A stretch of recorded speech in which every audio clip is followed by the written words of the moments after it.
تاریخ اٹھائیں تو آج بھی لوگوں کے سروں پر بجلیاں گوندیں گی، بجلیاں کڑکیں گی، اس لیے کہ شاہ صلاح الدین ایوبی کے بعد ہم نے تاریخ میں یہ بھی دیکھا ہے جس نے 3 بر اعظم، تقریباً دنیا میں 7 بر اعظم ہے نا، کانٹیننٹل، افریقہ، ایشیا، یورپ، یہ جو 7 بر اعظم ہیں، ان میں 3 بر اعظم کو اپنی طاقت اور اپنے اخلاق، اپنے کردار سے روشن کیا۔ اس ارطغرل غازی کو بھی ہم نے تاریخ میں دیکھا ہے، سلطان ارطغرل غازی رحمہ اللہ، ان کے جانشین سلطان عثمان غازی رحمہ اللہ، ان کی اولاد میں سلطان محمد فاتح رحمہ اللہ، ان کی اولاد میں سلطان عبدالحمید ثانی کو بھی ہم نے دیکھا ہے۔ ان کی مثالیں تم نہیں لا سکو گے۔ 3 بر اعظموں پر انہوں نے اسلامی عدل و مساوات کا درس قائم کیا ہے، اور ایسے نہیں ہیں کہ وائٹ ہاؤس میں بیٹھ کر کے سازشیں رچ رہے ہوں، بلکہ میرے عزیزو اللہ نے ان کو 3 بر اعظموں کی حکومتیں دی تھی، اس کے باوجود بھی رات کے وقت تنہائی میں جبہ پہن کر کے کسی روٹی بیچنے والے کی دکان میں کھڑے ہو جاتے اور 2 روٹیاں خرید کر لا کر اپنے گھر میں کھایا کرتے تھے۔ یہ بادشاہان اسلام بھی تھے، مجاہدین اسلام بھی تھے۔ اس فاتح قسطنطنیہ جس کی بشارت میرے آقا نے حدیث پاک میں دی ہے کہ قسطنطنیہ فتح کرنے والا وہ پہلا لشکر بغیر حساب و کتاب کے جنت میں جائے گا، وہ کون تھا؟ وہ سلطان محمد فاتح ہے جو ارطغرل غازی کی اولاد میں سے تھے۔ انہوں نے قسطنطنیہ کو فتح کیا۔ قسطنطنیہ اسی استنبول کو کہتے ہیں جہاں تاریخی ان کی بہت ساری چیزیں موجود تھی، کئی 100 سالوں سے موجود تھی، وہاں سے انہوں نے فتح کیا۔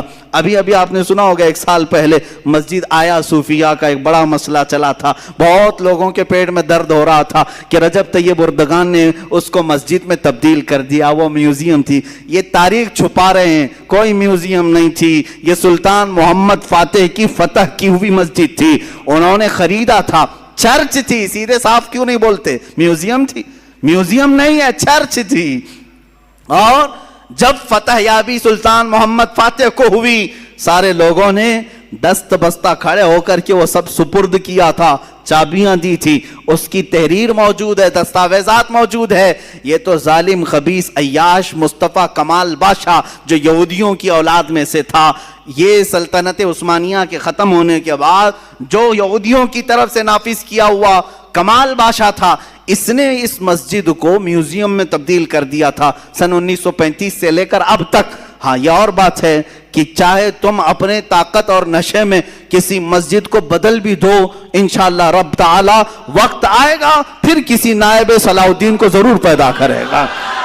ہاں اگر آج ترکی میں کوئی جوان شیر پیدا ہے، اس نے اگر مسجد میں تبدیل کیا ہے تو اللہ تعالیٰ کی طرف سے دیا ہوا اس کو یہ انعام ہے، اور ہم بھی انتظار کریں گے انشاءاللہ العزیز۔ جن مسجدوں کو تم نے آج ہڑپ لیا ہے اور یہاں غیر قانونی طریقے سے عمارتیں بنا کر کے اپنے بھگوا جھنڈے لہرانے کی کوششیں کرتے ہو، 100 سال گزر جائیں، 200 سال گزر جائیں، ہم نا امید نہیں ہیں، ایک دن وہ آئے گا جب وہاں کی دیواروں سے بھی صدائے اللہ اکبر گونجے گی، اللہ اکبر کی صدا ضرور گونجے گی۔ اس لیے کہ ہم کسی کی ہڑپی ہوئی چیز کو مسجد نہیں بناتے، کسی کی زور زبردستی لی ہوئی چیز کو مسجد نہیں بناتے، بلکہ خوشی خوشی اگر کوئی لا کر دے رہا ہے تب بھی رسول پاک نے قیمت دے کر کے مسجد نبوی بنائی ہے۔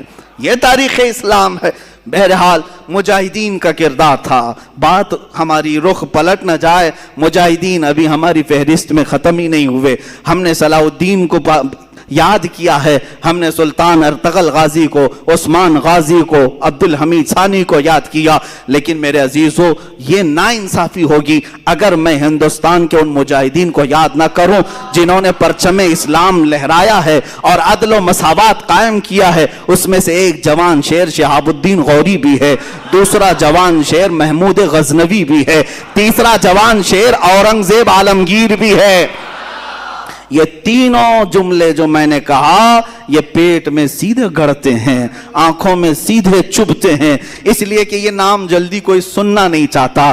ان ظالموں کو پتہ نہیں ہے کہ یہ ظلم کے ساتھ آئے ہوئے لوگ نہیں تھے۔ تم تاریخ تو ذرا اٹھا کے پڑھو، کہاں سے اب نفرت کے ماحول میں جی رہے ہو؟ ہندوستان کو آج چند پاکھنڈیوں کے حوالے کیوں کر دیا جو زہر کھول رہے ہیں؟ ہندو مسلم فقط کٹرتا کی باتیں کر کے لوگوں میں نفرتیں پھیلا رہے ہیں، جس کی وجہ سے بہت سارے لوگ اب یہ ماحول کو اپنانے لگ گئے ہیں۔ میں کہتا ہوں عقل مند آدمی وہ ہے جسے چاہیے کہ وہ خود اسلام کو پڑھے، مجاہدین اسلام کو پڑھے، ہندوؤں کو بھی پڑھے، ان کی مقدس کتابوں کو بھی پڑھے، پھر فیصلہ کرے۔ یعنی کوئی نفرت اور تشدد کی بات نہیں ہے۔ یہ آج جس طرح سے بیوقوف بنا رہے ہیں، یہاں ہندو خطرے میں ہے، ہندو خطرے میں، کن لوگوں سے خطرے میں ہے؟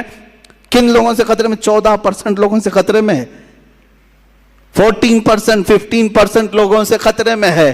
ارے 20 لاکھ 25 لاکھ کی آبادی ہماری بتائی جاتی ہے، 140 کروڑ کی آبادی میں، 140 کروڑ کی آبادی میں 20 لاکھ 25 لاکھ لوگ، باقی 100 کروڑ لوگوں کے لیے خطرہ ہے۔ یہ بنایا ہوا خطرہ ہے اور کچھ بھی نہیں ہے، بنایا ہوا خطرہ ہے، کیونکہ تمہیں معلوم نہیں ہے جس کو تم نے اوپر بٹھایا ہے وہ کپڑے کے سانپ بہت دکھاتا ہے، ہاں پلاسٹک کے سانپ دکھاتا ہے جس سے لوگ ڈرتے ہیں۔ پکڑ لو تم، پتہ نہیں چلے گا، کوئی سانپ کاٹنے والا نہیں۔ یہ جتنی اپنے منہ سے پھینکتا ہے وہ سب کپڑے کے سانپ ہیں۔ یا پھر یہ لوگ آج جو ڈرا رہے ہیں خطرہ ہے خطرہ ہے، میں ان ہندوؤں سے بھی کہوں گا جو سیکولر دماغ رکھتے ہیں، ان کی باتوں میں آ کر خواہ مخواہ بیوقوف نہ بنو۔ مسلمان یہاں پر کتنے 100 سالوں سے ہے، 700 سال تک جب یہاں اسلامی حکومت رہی تب ہندو خطرے میں نہیں تھے، تب مندریں سلامت رہی، کچھ ہوا مندروں کو؟ ہزار سال پرانی مندر آج بھی ہندوستان میں ہیں کہ نہیں ہیں؟ تاریخ جا کر کے پوچھ لو ان سے ہی، سب مندریں موجود ہیں۔ جب خطرہ نہیں ہوا 700 سال حکومت میں رہنے کے بعد، اب چلو آزادی کے بعد 70 سال اور بھی گزر گئے، اس وقت بھی خطرہ نہیں تھا۔ یہ 2014 سے خطرہ بہت بڑھ گیا۔ کیوں؟ بیوقوف بنا رہے ہیں، ان لوگوں سے خطرہ بڑھ گیا۔ ارے وہ بھی کن لوگوں سے خطرہ بڑھا؟ جن کا تم نے مال بھی ختم کیا، ان کی کوئی معاشی حالت صحیح نہیں ہے، ان کی ایجوکیشن میں کوئی نمائندگی نہیں ہے۔ یہ ہماری جماعت جس کا رونا ہم خود رو رہے ہیں، یہاں تو ہمارے صحیح سے آدھار کارڈ نہیں بنے ہوئے ہیں، صحیح سے لوگوں کے پاس کھانے پینے کی چیزیں نہیں ہے۔ اس قوم کو لے کر اتنی بڑی قوم کو ڈرا رہے ہیں لوگ، اور وہ ڈر بھی رہے ہیں، خوف کھا بھی رہے ہیں۔ میں یہ صاف کہوں گا، ان لوگوں کو چاہیے کہ بیوقوف نہ بنے، یہ ڈرا کر کے اپنی سیاست کرنا چاہتے ہیں، روٹی سیکنا چاہتے ہیں۔ اور اگر تم ڈرتے ہو اور خوف کھاتے ہو تو پھر یہ تمہاری مرضی، کیونکہ ہم مسلمان ہیں، الحمدللہ ہم مسلمان تھے، ہیں اور رہیں گے۔ اورنگزیب رحمت اللہ تعالی علیہ، شہاب الدین غوری، محمود غزنوی، یہ ان مجاہدین کے نام ہیں جنہوں نے تقوی اور پرہیزگاری کے ساتھ عدل کو قائم کیا، اسلام کے نظام کو بھی قائم کیا۔ اخیر میں چلتے چلتے ہم اس مجاہد آزادی کو بھی سلام پیش کر لیں جو ہمارے علاقے سے آتا ہے، شہید ٹیپو سلطان رحمت اللہ تعالی علیہ۔ اس لیے کہ محرم میں ان کی کیوں نہ یاد کریں، کیونکہ یہ محرم شہیدوں کا مہینہ ہے۔ حسین اعظم کو جس طرح ہم اپنی قبر میں زندہ مانتے ہیں، اسی طرح میسور کے اس شیر کو اپنی قبر میں ہم زندہ مانتے ہیں۔ اور کیوں نہ زندہ مانے، وہ سب سے پہلا توپ مین ہے، وہ سب سے پہلا میزائل مین ہے، سب سے پہلے ہندوستان کو طاقت دینے والا، انگریزوں کے خلاف لڑنے والا ہے۔